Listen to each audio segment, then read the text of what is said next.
One day, a woman was walking down the street when she spied a beggar sitting on the corner. The man was elderly, unshaven and ragged. As he sat there, pedestrians walked by giving him dirty looks. They clearly wanted nothing to do with him because of who he was, a dirty, homeless man. But when she saw him, the woman was moved to compassion. It was very cold that day, and the man had his tattered coat, more like an old suit coat rather than a warm coat, wrapped around him. She stopped and looked down. "Sir," she asked, "are you all right?" The man slowly looked up. This was a woman clearly accustomed to the finer things in life. Her coat was new. She looked like that she had never missed a meal in her life. His first thought was that she wanted to make fun of him, like so many others had done before. "Leave me alone," he growled. To his amazement, the woman continued standing. She was smiling. Her even white teeth displayed in dazzling rows. "Are you hungry?" she asked. "No," he answered sarcastically. "I've just come from dining with the president. Now go away." The woman's smile became even broader. Suddenly, the man felt a gentle hand under his arm. "What are you doing, lady?" the man asked angrily. "I said to leave me alone." Just then a policeman came up. "Is there any problem, ma'am?" he asked. "No problem here, officer," the woman answered. "I'm just trying to get this man to his feet. Will you help me?" The officer scratched his head. "That's old Jack. He's been a fixture around here for a couple of years. What do you want with him?"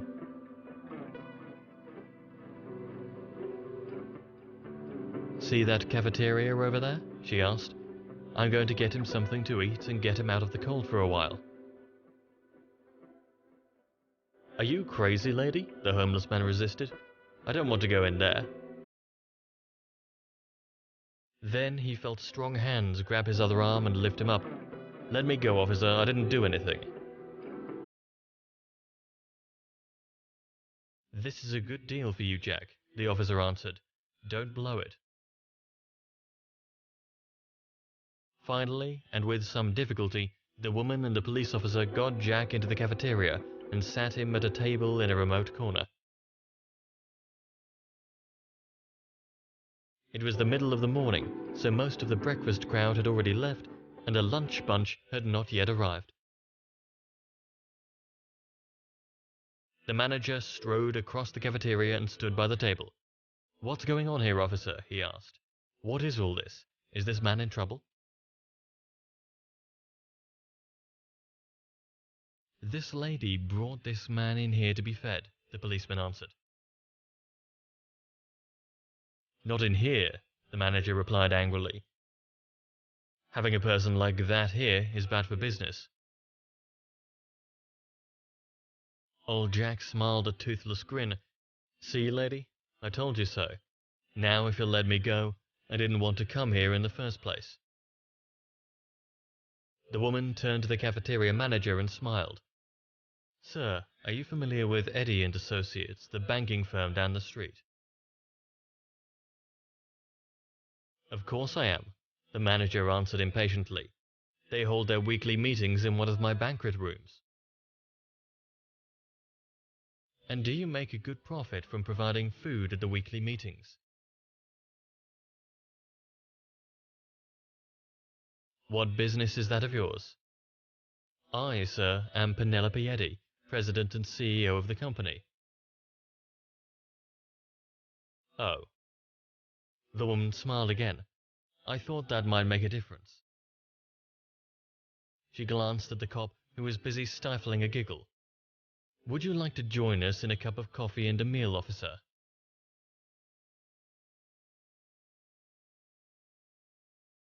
"No thanks, ma'am," the officer replied. "I'm on duty." "Then perhaps a cup of coffee to go?" "Yes, ma'am. That would be nice." The cafeteria manager turned on his heel. "I'll get your coffee for you right away, officer." The officer watched him walk away. "You certainly put him in his place," he said. "That was not my intent. Believe it or not, I have a reason for all this." She sat down at the table across from her amazed dinner guest. She stared at him intently. "Jack, do you remember me?"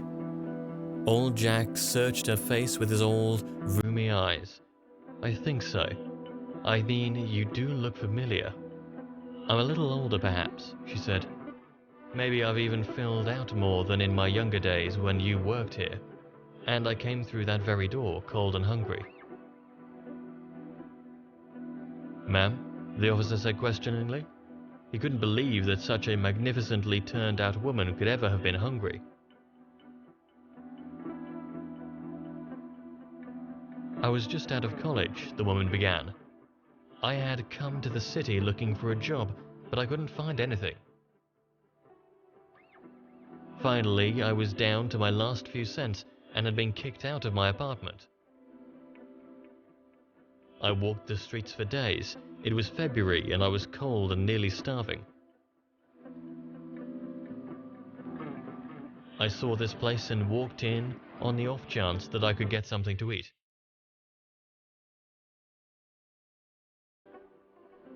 Jack lit up with a smile. "Now I remember," he said. "I was behind the serving counter. You came up and asked me if you could work for something to eat. I said that it was against company policy." "I know," the woman continued. "Then you made me the biggest roast beef sandwich that I had ever seen, gave me a cup of coffee and told me to go over to a corner table and enjoy it.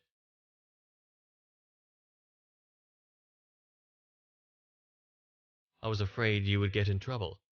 Then, when I looked over, I saw you put the price of my food in the cash register.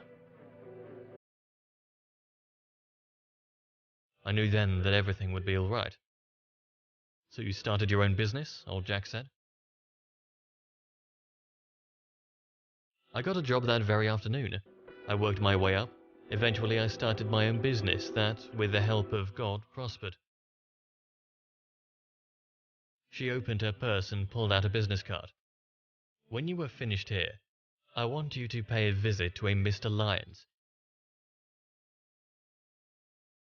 He's the personnel director of my company. I'll go talk to him now and I'm certain he'll find something for you to do around the office." She smiled. "I think he might even find the funds to give you a little advance so that you can buy some clothes and get a place to live until you get on your feet. And if you ever need anything, my door is always open to you."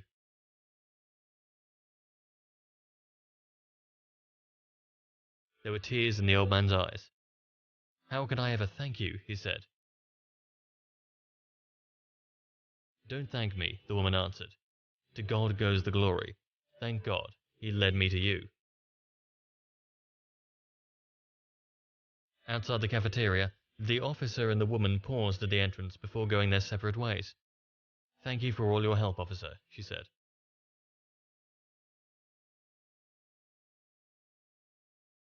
"On the contrary, Miss Eddy," he answered. "Thank you. I saw a miracle today, something that I will never forget. And thank you for the coffee." She frowned. "I forgot to ask you whether you use cream or sugar. That's black." The officer looked at the steaming cup of coffee in his hands. "Yes, I do take cream and sugar, perhaps more sugar than is good for me." He patted his ample stomach.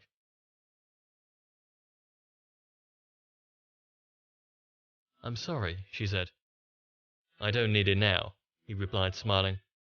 "I've got the feeling that this coffee you bought me is going to taste as sweet as sugar." Please like, share, and subscribe. Please pass it on to your friends. Thanks.